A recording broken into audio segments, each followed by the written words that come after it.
Welcome back to This Week in College Viability News and Commentary for Monday, April 6th, 2026. Hi, everybody. Gary Stalker sitting in front of the Blue Yeti microphone yet once again and recording on Riverside.fm software. It does a lot of stuff for me. I really like the product. And where are we going this week? Well, before we do, this, of course, is the podcast. This is the podcast that talks about the financial health and viability of public and private colleges with data and with details and perspectives offered nowhere else. And this week, we've got some stories for you. The first is the academic purges continue. Programs and majors being cut across the country as more colleges close their degree programs. Indiana, kind of taking a step ahead of other colleges, lifts the lid on college program costs. I'll have more on that. And Illinois wants to be like Missouri. There was a bill introduced in the Illinois House to study higher education funding. I'll have a comparison and story and details for that for you in a moment as well. And a community college in Illinois, just across the river here in St. Louis. A community college is adding football. You can probably guess where I go with that story, but I'll have that in just a minute. And we wrap up this week with a more detailed look at how we should inspect colleges, and I've talked about this before, but how we should inspect colleges similar to how we inspect houses before we purchase them. And as always in this part of the show, I encourage you not to be a podcast hog. Make sure to share the podcast link with your higher education friends and colleagues, and just with those in the higher education business, whether those are students and their families, legislators, media members, and any others. Share the podcast with them. It gives them something to think about. You may agree, they may agree, you may disagree, they may disagree, but it's a perspective worthy of consideration for sure. Layoffs and cutbacks. We start off each week of the show with that. Keene State College in New Jersey, I believe, will undergo reorganization to mitigate budget deficit and declining enrollment. New Hampshire Public Radio had this story, Rick Green, on March 30th. I'm not even going to give you the details. It's another college cutting back on programs because I have more on that coming up in the show. And it starts here, page 2. Unprofitable majors could be on the chopping block at South Carolina's public colleges. A couple things here. Unprofitable, identifying those will be a challenge in colleges, doable but a challenge, and public colleges. I'll talk about that more in a minute. Zach Keske had the story on March 31st at ampthestate.com. That is part of something called the McClatchy Media Network. As is always the case, I will have the links to all the content in the show notes. Here's what Mr. Keske writes. For the past 6 years, the South Carolina General Assembly has appropriated tens of millions of dollars to public colleges and universities in exchange for insurance that they would hold tuition flat for in-state students. This year, the South Carolina House of Representatives is making an additional ask. Lawmakers want schools to use that mitigation money, interesting use, mitigation money in support of critical workforce disciplines, I don't see that defined, and to suspend new admissions for academic programs that consistently lose money. And we're going to hear all sorts of arguments on how to identify programs and majors that lose money. And Senator Nathan Ballantyne said, we used to just say, here's the money, don't raise tuition. He goes on to say, now we are saying, hey, here's the money, don't raise tuition. And by the way, let's start looking at this a little bit deeper. Ballantyne, who chairs the South Carolina House's Budget Committee on Higher Education, said he's concerned that too many students are graduating with a mountain of debt and degrees that don't translate into viable careers. Where have we heard that before? The money they're budgeting is about a third as much as what they asked for in higher education in South Carolina. So two things are happening here. South Carolina is entering the close the low completion and no return majors group. It's a growing group of states, and they're cutting back generalized education funding. What do you think happens next? Some South Carolina legislator is going to go Illinois or Missouri on them and suggest funding based on enrollment growth or lack thereof. It's happening, folks. The market is moving. It's moving in ways that I predicted, and it is happening more, interestingly, it is happening more on the public education front than it is on the private one. And you got to know that private colleges that don't move quickly towards scaled mergers, consolidation, whatever you want to call it, and I mean yesterday, move toward that consolidation, move toward that scale, will find themselves on the outside. They'll be on the outside of consolidation opportunities with few or declining, if any, options to survive or thrive. Indiana's taking it one step further. Casey Smith had the story at newsfromthestates.com on April 2nd. Indiana lifts the lid on college program costs, but the numbers aren't easy to compare. And I mentioned that in the previous story. The author for this, Ms. Smith, I presume it's Ms. Casey Smith. Casey Smith says Indiana's public colleges and universities are pulling back the curtain on what it actually costs to run individual programs, individual degree programs, individual majors. But state officials caution, and they're correct, state officials caution that the new data raises as many questions as it answers. They're following up on a 2024 law, and again, the details will be in the show notes. I'm going to say this again. I am telling you that Moneyball for higher education, just like it was for baseball in the early 2000s, Moneyball for higher education is in full swing. I'm a part of that. Matt Hendricks is a part of that. Mark Salisbury is a part of that, as are others. And whether it is products I create or use or talk about or reports that private and or public entities release, the data and the information are increasingly available. The challenge is to make it readable, which I work hard to do. The challenge is to make it readable and usable for a consumer audience of college students and their families, and arguably faculty, staff, and community leaders as well. And then something that ties this together. Mike Nitzel, who's a former college president and writes for Forbes on a regular basis, had this story on April 2nd. Academic purges, it's a strong word, academic purges continue as more colleges close their degree programs. Well, I'm not going to go over the colleges he talked about because I just did. He writes that the other phenomenon driving the spate of program closures is student demand. There was an analysis by the American Enterprise Institute that said today's college students are choosing majors with a higher return on investment. Duh, we knew that. And he talks about the kind of majors that are being rewarded. We talked about that before. So again, I've already covered the individual colleges announcing cuts, but this is a main news media source, Forbes. Mike Nitzel, former college president, does research and writing about higher education all the time. And here's the warning. Mostly for students and families, probably also for faculty and staff. But for students and their families, your major, your program may not survive your time on campus. Think about that for a second. Your major may not survive your time on campus. Now, most colleges let students complete majors they started. That's the very least they should do. And that's good, of course. But let's think about that for a moment. What do you think that the faculty that teach the courses in those majors that are going to be canceled, what do you think they're going to do when that cancellation announcement is made for majors they teach courses in? Well, they're going to start looking for another job or probably even another career, because higher education teaching jobs, especially full-time ones, are very difficult to come by these days for obvious reasons. So they move on. Fine, that's what they need to do. They should do that. What kind, on that closed major that you may have chosen without doing research in advance, what kind of instruction and support can a student expect as they continue at a college that is eliminating their major? Now, Plug Time, the 2026 College Majors Completion app, there's a version available. Say that again. There's a version available for students and families, $29.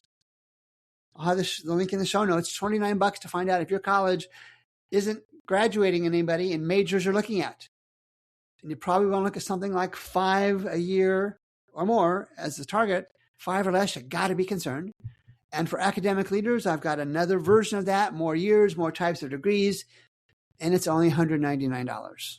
And again, I'll have a link in the show notes. Take a look. It's a minor investment to make sure that you're comfortable or not with the majors you are taking or involved with. How about we go on to college sports, and a community college just east of downtown St. Louis. A community college bets on football to grow enrollment and campus pride. Ethan Erickson had this story in the St. Louis Post-Dispatch today, I guess it was, on April 6th. Here's what Mr. Erickson writes. As it looks to boost enrollment, improve the student experience, and increase civic pride, Southwestern Illinois College, again, just east of downtown St. Louis, announced last week that it would add a football program which will start play in 2027, and it will field, get this community college will field the only junior college football program within several hundred miles. They've been looking at this since 2018, said Robert Tebby, who's the vice president for enrollment and other things. And studies have shown that football in particular can produce an initial enrollment boost, but research also shows that gains may be fleeting. I guess they didn't read that part. And there's also a reference to it can boost male enrollment at a time when fewer and fewer young men are going to colleges as well. And I'll remind everybody that Steve Ditmore's number, who does research on college athletics, says if your student percentage of athletes is 42% or higher, you're in trouble. Now, I have no idea what it is at this community college, but keep in mind, 42% or higher of your students or athletes, you have issues with revenue, with a balance between revenue and expenses. And all right, my turn. 2 years, maybe an associate's degree in 2 years while you play football, and heck, maybe it takes students 4 years to get an associate's degree. I don't know. I don't know what the community college rules, the national federal community college rules are on eligibility. So you're going to have a 5'9", 180-pound spark plug of a lineman and a quarterback who can't throw accurately to anyone beyond, 15 to 20 yards playing football. Well, that's fine for them. But again, this points out that colleges are recruiting for their needs to get enrollment dollars, not in the interests of the students. They say they are, but I've shared story after story where these students pay to play. First of all, they're not getting full rides for these kind of programs, and they don't typically finish their academic experience. And it's highly unlikely that this new sports program, football, adds positive net tuition revenue, positive revenue, period. Think about the costs. Uniforms and practice equipment and coaching salaries and travel and food and insurance and officiating fees, and I'm missing much more, all will require budgeted dollars that could have gone to academics or other campus initiatives. And I already know from research I've done a long time ago, community college fees are already heavily subsidized by public funding. In Missouri, I think that's when I recall, to the amount of like 66% of the cost of community college education is subsidized by the state of Missouri. That's fine. They can do that. That leaves very little revenue on the table for each of those students for whatever it is in Illinois. So community college starting football, 41 programs, that one gets a double G in my book. Page 3, a bill introduced in the Illinois House to study higher education funding. Vanessa Turner, had that story on the Daily Illini, which is the student newspaper, on April 4th. That would have been last Friday, maybe. So she writes, Ms. Turner writes, in February, State Representative Jeff Keischer introduced Illinois House Bill 5037, which would create the Fixing Illinois Higher Education Funding Act to study higher education funding amid statewide lower enrollment. Now, I bring up this story because last week I had the story, I think it was last week, about Missouri. Missouri wants to allocate their state funds based on enrollment growth or enrollment numbers or enrollment declines at their public colleges. It looks like Illinois wants to do the same thing. The rep on this, Dave Keisher, that I talked about, according to Keisher, current budget increases are applied equally.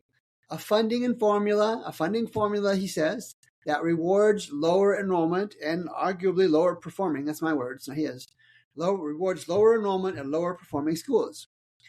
He goes on to say we're rewarding failure because those institutions that are shrinking are receiving more money per student despite their results, Keisher said. So I already gave you the answer, but I have a pop quiz. Here's my pop quiz. What adjacent state to Illinois has pending legislation that does just what Illinois is producing? And of course, the answer is Missouri. And what we are seeing here, what we are starting to see here is the leading edge of public colleges in a state fighting each other more than before for a share of the higher education state funding pie. They've always done that, but this is a new twist. Those with growing enrollment are increasingly questioning why they aren't being rewarded for growing. What did I say? In Illinois, it was only 3 out of 12 are growing. 9 out of 12 are not, and they're getting funding as if they were. And I know, for those of you throwing stuff at your computer or at your phone, I know it is more complicated than just counting FTE enrollment, how many students show up. But there's it's math. There is, at least a revenue to expense ratio or enrollment to expense ratio out there that states could develop and use it to more evenly distribute funds based on not just the number of bodies show up, but how a college is managing its expenses in relationship to both its earned revenue, tuition students pay, and its subsidized revenue, that revenue provided by the state. I'll take an Illinois example. Western Illinois University is and has been a financial mess for a long time. Enrollment is down 37%. Revenues are down. The 4-year graduation rate over the last 8 years has sunk below 50%. Not even half of their students graduate in 4 years. And why reward them with a flat dollar amount? There are I've never said this before, sarcasm. There are too many colleges, and that includes public colleges. And I know it's educational heresy to say a public college should close. But if there ever was a candidate, it would be Western Illinois, yet they receive the same funding formula they always have, even though they're not being successful. This college, because I follow them closely, they have had a rapidly changing string of leaders. Each new one offers is some kind of future predictions, future plans, future hopes, based on nothing. Now, I tell you, states, the states are onto something here. And watch as this rolls across the country. Watch what happens. You'll see moves in this direction. Of course, I have no idea what they look like. Some will be successful, some will not. But the market is moving. The market is moving, trust me. Page 4, the college inspection. And just in the last couple of weeks, I've really been talking a lot about this. And what I want to do today is talk about an email that I received from somebody over the last week or so. And it's somebody who's in the higher education business. And it's a question that they have been grappling with. And he or she really likes the analogy of the home inspector. But he or she says, the analogy breaks apart at a certain point. And I'm reading from their email to me. But the analogy breaks apart at a certain point, and that's what I've been wrestling with. This is from the author. If my housing inspector sees a leak in the basement, as a prospective buyer, I would request remediation from the seller. Probably all of us, if not, probably all of us have done that before, which would require having it repaired before the closing on the house. Or maybe lowering the purchase price of my house by whatever the cost is. Problem identified, cost of remediation quantified? Done. So they ask, what is the equivalent in shopping for a college? And they go on to give me an example of a college. I'm not going to do that. But they ask some financial data about a college in their geography.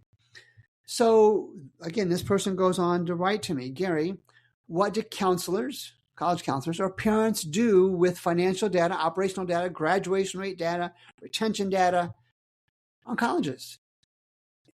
They ask, should I put this college on the students list for potential colleges or not?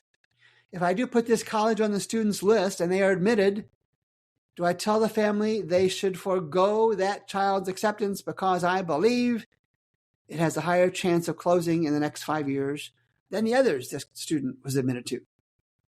Or they conclude, or do I recommend enrolling because it's a great fit and its net cost makes it the least expensive college they were admitted to?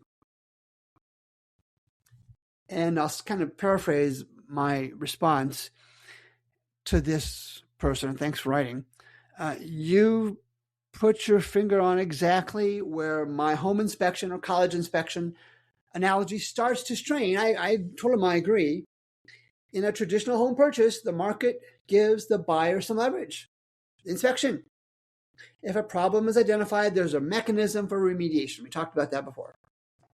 Higher education doesn't work that way.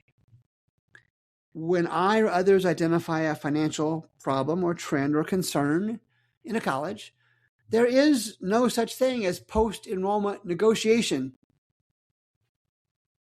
for the family or for the student. You can't ask, you see those numbers, you can't ask the institution to improve its balance sheet. You can't ask it to stabilize enrollment or grow enrollment. You can't ask a college to guarantee that your student's major won't be cut. You could, in theory and in practice, ask for tuition pricing concessions. That's certainly possible, but not always realistic. The only real leverage that a family has is before enrollment in how and what they choose. And our college viability tools aren't designed to facilitate remediation. We don't do that. Not good enough to do that. It's designed to surface risk, enrollment, graduation rates, finances, low completion majors, early enough to avoid that college, to make an informed consent, an informed decision that this college might be beyond my risk threshold level. Does this mean that students could walk away from a college they might otherwise choose? Absolutely. It is certainly an increasing possibility. So when you step back and look at it, our country has an entire higher education system where colleges evaluate families' finances, and I've talked about this before. Colleges use the FAFSA and the CSS profile to evaluate the finances of families. And I've even made the case that our college viability apps are kind of a reverse FAFSA. We tell families about the financial health, about the finances of a college. But in our country, families are not expected nor easily given the opportunity to evaluate a college's financial condition outside of the tools I talked about and the few other places that have those tools as well. So I guess I try and wrap this up. Imagine buying a house where the seller knows your credit score, your income, all of your assets, but you're not allowed to see the inspection report of the house or college you're considering.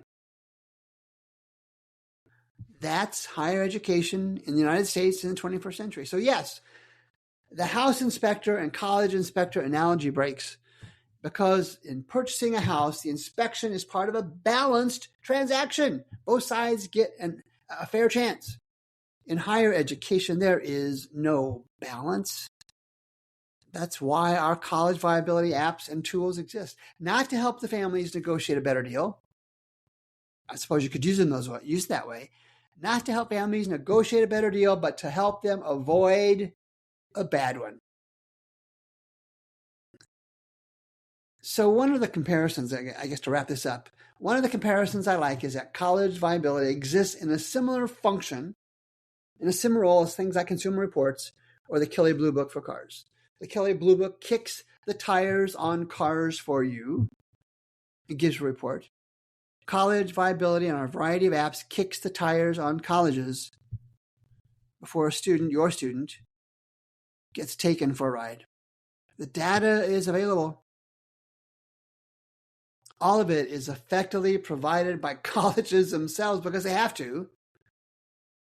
And at the same time, those colleges are clearly not in the business of highlighting their own warning lights. They market outcomes. They celebrate growth. They spotlight their amenities, but they rarely talk about declining enrollment trends or rising tuition discounts, structural deficits, programs at risk of being cut. And that's not because the data doesn't exist, good or bad. It is because no seller, colleges included, lead with the flaws in their own product. And that's where the College Viability series of apps comes in. It doesn't create the financial and outcome data. It organizes it. We become good at organizing it, interpreting it, creating comparisons that are easy to read, and it gives students and families that an inspection. We're not inspectors. We provide the tools that inspect a college's financial, operational, and outcome health. And most importantly, it puts the information in front of families, puts that information in front of families before they commit 4 years and something like 6 figures to a college. Because you wouldn't rely on a car dealer to critique the car, you shouldn't rely on a college or a college brochure to assess the college. You just can't do that. Their incentive is to not be transparent. Our tools are the transparency tools. So, hey, let's call that a wrap this week. Questions, comments, concerns, pushbacks, suggestions, send them to me at Gary at College Viability. That's one long word, collegeviability.com. And I will be back next Monday in the final podcast before I move College Viability World Headquarters from an extra bedroom in Missouri to an extra bedroom in Colorado. I'll give you more details on that next week at College Viability. I'm Gary Stocker. Thanks as always for listening.